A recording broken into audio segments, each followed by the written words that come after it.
Where did that love for the game come from? Because I mean, some people just it's not in their nature to be physical. Obviously, when you're a little bigger, it's a little easier. But is that something you picked up from an early age? Yeah, I picked up that from early age, and I always loved to be physical from the kid. So, do you find it helps in terms of leading to more offensive ability when you can play a bit more physical in the game? yeah, I think it really does. Yeah.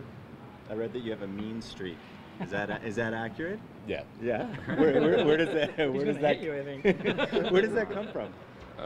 I really don't know. I'm not mean all the time, but Yeah. usually on the ice, yeah. Yeah. Were you like that way as a kid too? Yeah. It's kind of a natural thing. Yeah. Yeah. Where did you see your game develop after your year in Kingston and you get ready for another season here in North America? I think I development in every part of the game, but most of my skating. What was it like working out with Barb? I mean, former world figure skating champion. She's not very tall, but she certainly knows what she's doing. It was fun, and she gave me already good tips, so that's great. Where do you see your development going over the next year or two? Do you see a couple more years of junior, or do you feel like you're closer to making the turn to pro? I think year or two junior. Yeah? Yeah. When did you first start skating?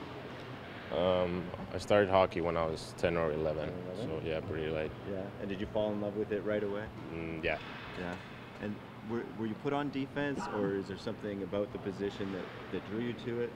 I've always played defense, and I'm too big to be a forward. At the draft, you said Rasmus Ristolainen was the guy you sort of modeled your game after. Is it the physical aspect of the game, or is it he's also an offensive player? What part of his game is that? I would say his all-around game. He's good at everything, and he's tough to play against. So.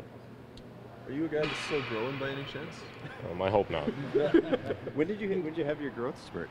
When did you have a big growth spurt? I would say when 10 to 13, 10 to 14. Yeah. Were you always one of the taller kids in your class at that age? Oh, yeah. Yeah. Yeah, all the time. Yeah. Do you get any Chris Pronger comparisons? Yeah, sometimes. Yeah. Do you know he's part Finnish? No, I didn't know Yeah, that. on his mother's side. That's nice. How does a country, I guess 5-6 million people, produce as many hockey players and quality hockey players as they have? Do you have a theory behind that at all, Eemeli? I really don't know, but I think we have good coaches there, and we are on the ice a lot. So. How much did you know about the Leafs before you got drafted? Not much, but I've heard a lot of good things and positive things. So. Playing in Kingston, how much interaction do you have with Doug Gilmour? Not really much. No, just sometimes. Yeah, have you talked to him at all about the Leafs since you've been drafted? No, I haven't. No.